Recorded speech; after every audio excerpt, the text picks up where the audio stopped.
Welcome along once again to the Moments That Matter. It was one of our longest rounds of the season. Might also be a round that's posed a few more questions than answers. We've got a lot to talk about. I'm Jack Heverin. As always, I don't stand a chance when I'm next to the immaculately dressed Derek Rucker. Rucky looking $1 million, as are the Perth Wildcats. They are looking $1 million. 13 of their last 15 now. That's incredible, and a historic run in NBL history. I cannot believe the change in this club. And look, we've discussed them a lot early in the season when times were really tough. We pointed to the fact that John really needed to play Jesse Wagstaff more, Hiram Harris more, and that Bryce Cotton needed to rally and perform at the level that his talent mandates. All those things have happened. And now they've come away with 2 huge victories over Brisbane and then traveling across the country and ripping the soul out of the Sydney Kings today at Kudos Bank Arena. So that's 7 now in a row where they've scored 100 points or more. But it's not just about offence with this Perth team, Ruck. Take a look at this clip that we're seeing right now. This is the back end of the game. Sean Bruce completely ran out of options, was closed down largely by Christian Doolittle. That clip alone that we're seeing, I'm not sure we would have seen that in the early part of the season. And we spoke about Christian Doolittle's impact on this Perth team several times over the course of the season, but he's a very good defensive player. He provides them with a maturity. He obviously has a lot of talent, but he's willing to sacrifice for the team and do whatever is required to win. And look, Perth have improved their offensive rebound, which was one of the pillars of their success for decades in winning championships. They are the best team in the competition for looking after the basketball, and obviously, as mentioned previously, Bryce Cotton is on one of the greatest tears in NBL history. Again, another devastating performance against the Sydney Kings today. 5,000 points. Congratulations to Bryce. I guess the big question here, Ruck, we've spent, it feels like the entire season saying that it's Melbourne and then it's pretty much everyone else after that. We'll get to United shortly, but I mean, the ladder now tells the true story. The Perth Wildcats are right there, aren't they? And it's symbolic of so much. I think the ladder says that Melbourne United just has a little bit more depth than Perth. They're a little bit ahead of them. Dean Vickerman's maybe a little bit ahead of John Riley in the Coach of the Year award. But how's it going to play out when we come to the playoffs? And Perth are coming hard at that top spot. Now, we know Melbourne United have the big game in Brisbane, which we're going to talk about. But if Perth get to the top, I think they're the championship title leader. Okay, so let me throw this at you now. Yeah. If the championship series started on Thursday of this week and it was Melbourne versus Perth, 1v2, so home court advantage to the Wildcats, who you got? I spoke to Olgun Ulic this week about this very same matter. Who would do best in a 5-game series? Olgun had Melbourne United winning in 4. I said Melbourne United blow out Perth in 5.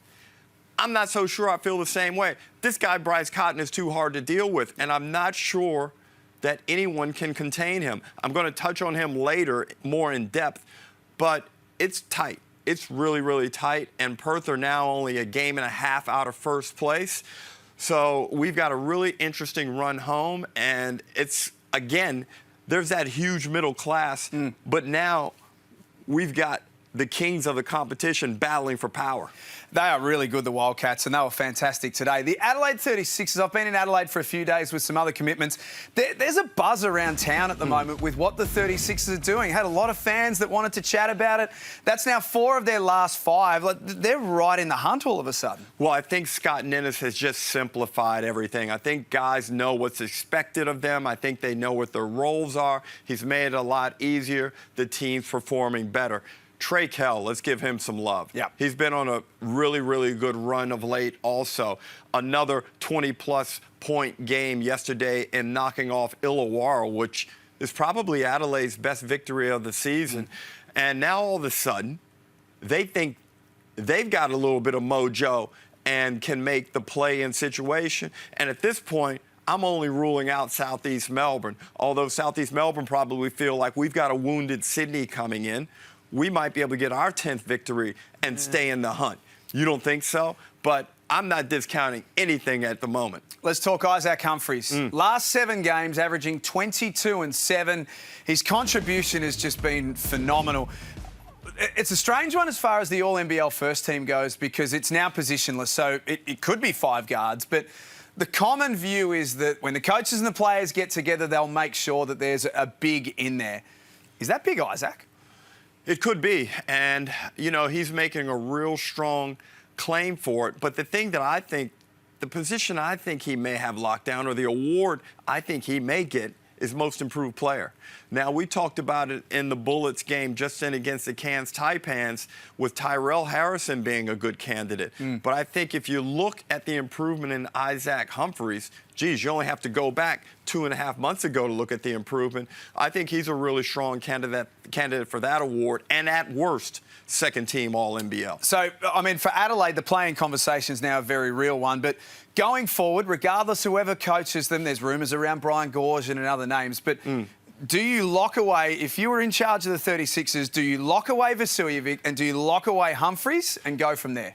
So let's talk about DJ Vasiljevic. I really like how he is maturing through the course of the season. He came back trying to hit home runs early, and I get it. He was trying to kind of establish his territory within the team, get people to understand how he was going to approach the season.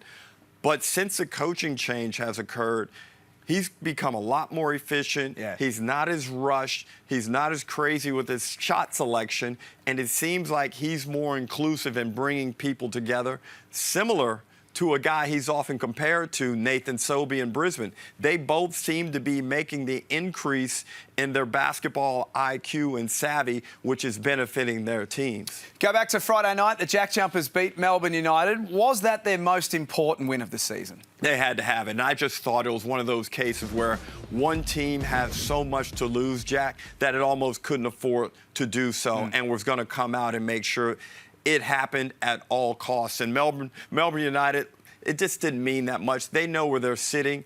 And I think Dean Vickerman this week in the lead up to Brisbane, knowing the stretch home, I think now he'll really turn the screws. And look, they've got some people out. They're not playing with their full roster. But I still think he's going to expect championship level standard no matter who is available this week in the next round. So Shea Ili to come back, Joe Lawala-Chul, personal reasons we're not sure as yet, and we'll respect his situation.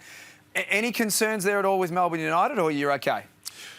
Somewhat. I just think if they sustain any type of injuries, I've said this before, I just think it makes them vulnerable. And it's obvious that the Perth Wildcats feel confident playing against them. So that would be my only concern. It could be that they never face each other in the playoffs, although it's trending like that's going to be the case. But in terms of Melbourne United, if they can pick up their defense to the standard that Dean Vickerman would like, I'm sure he was disappointed with how that went down in Tasmania. But there are some signs that they're teetering, but then you can't really not have confidence in the infrastructure, in the championship medal of Chris Goulding, Shea Ili, and Dean Vickerman. There's a belief there and a respect that must be given. What about the JackJumpers to take away from Friday and go forward? Where are they at right now? From a ladder perspective, they're third, but what is the eye test telling you? Well, I think they would gain a lot of confidence from knowing that their coach is going to be there now. I think getting the signature of Scott Roth for a couple of more years is important in maintaining your cohesion, and players take comfort of that, especially if the coach is a successful one like Scott Roth is. So I think that will bring a lot of strength to that program. Now, performance-wise, it was good to see Jordan Crawford start to find himself a little bit more. Milton Doyle hasn't been great this season, but he's been good enough lately. But the key is Will Magnay. When Will Magnay is out there, that team is championship-like, although I'm not sure they're as good as Perth. And, so I've got Melbourne United 1A, Perth 1B, and then I've got Tasmania. What about the two teams from Queensland? What do we make of this round for Cairns and for Brisbane? Cairns win a thriller and were pretty disappointing today against Brisbane. Brisbane was smacked on Friday night in Perth, and it was a much better performance today. What have we learnt from this round about both of them? Well, let's look at Cairns. They are exactly who we have learned they are over the past 2 years. Under Adam Ford, they play a high-energy brand of basketball. But that basketball comes with a lot of highs and a lot of lows, Yep. and today they really sunk. In a game and in a moment where they had a chance to get into the top 4 after all the preparation and the injuries they've been through the course of the year, that was a really disappointing performance and one that's going to take a lot of resolve for those guys to bounce back from. Now, the Brisbane Bullets, the complete opposite. And I think, just a little bit maturity amongst your playing group in the Bullets compared to the Taipans, I think that's kind of the difference. And that team was able to come back from an absolute thrashing out in Perth. They were never in that game from the jump. And it was quite humiliating. But somewhere from Perth to Cairns, they got it together as a group, and they're able to come back and deliver a very professional performance in knocking off the Taipans. It's a massive opportunity for Brisbane on Friday night. It'll be a full house at Nissan Arena. You and I are both going to be there. Very excited for that one. That's going to be a huge game. So the Taipans are around the playing mark, and that loss hurt them.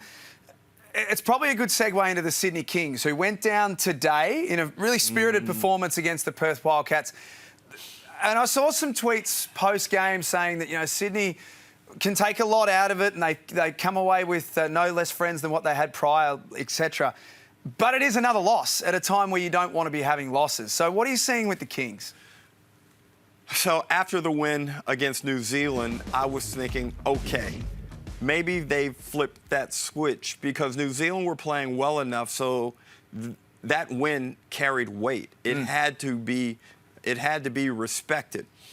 And today they weren't great, but again, Jack, at home, Perth had played a couple nights before, flew all the way over. I just expected a better defensive performance, a better control of tempo, and a better command over the overall tenor of the basketball game. And again, I saw some poor defensive decisions.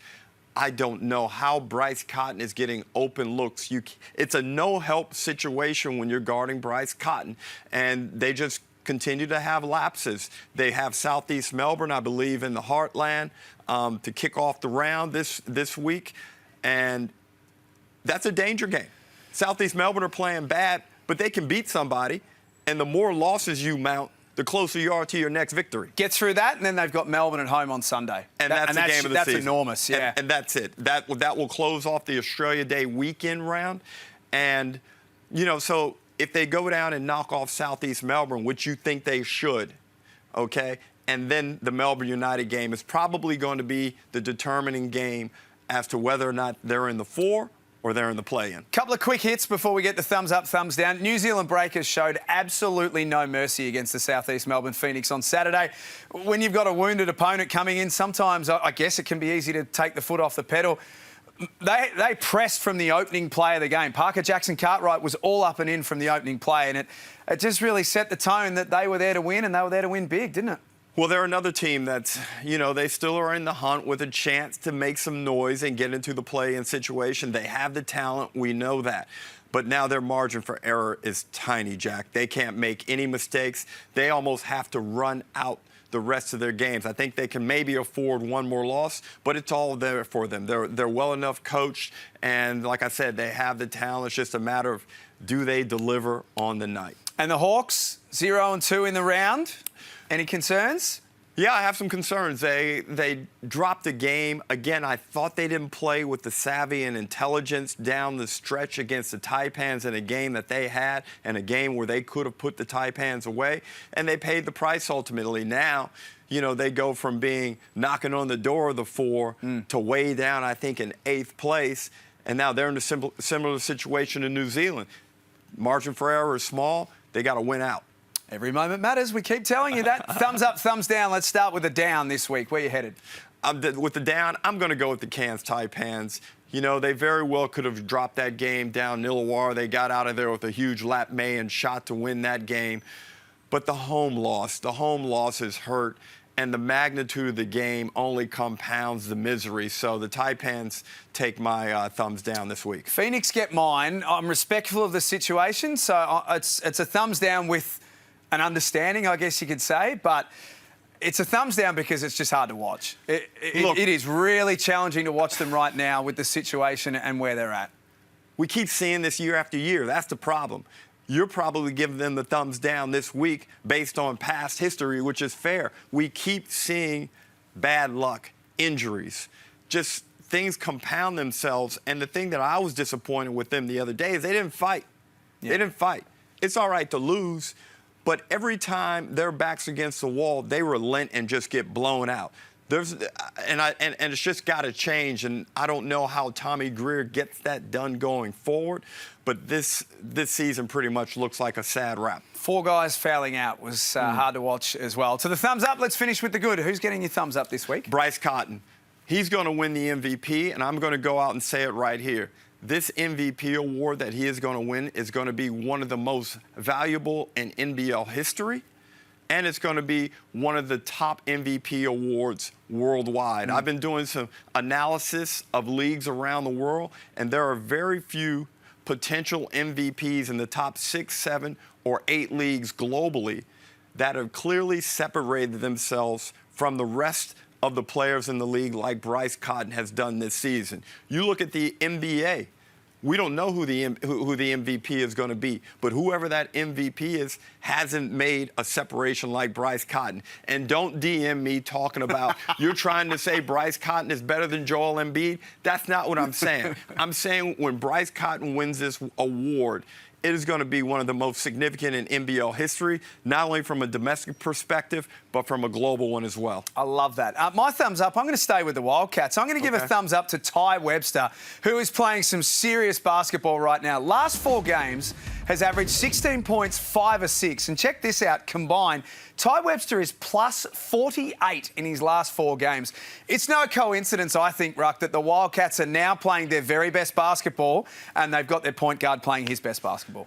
And as a little adjunct to that, Corey came in the other night, his brother, and gave good minutes. I think he was, he knocked down a few jumpers in that game, but they were critical moments in the game. So I give credit, and I've been critical of those 2 guys when they play on the same team, but they're figuring it out. Yep. And Ty's been fantastic, and Corey has handled everything that's happened to him this season very maturely, and he's going to have a say at some point as we get through the rest of this season and into the playoffs. We've got a doubleheader coming your way to start the next round of action Thursday night, and the 2 of us, along with Andrew Gaze, will be at Nissan Arena on Friday night for Brisbane and Melbourne. Enjoy the week. It's another short turnaround, and thanks for joining us on The Moments That Mattered.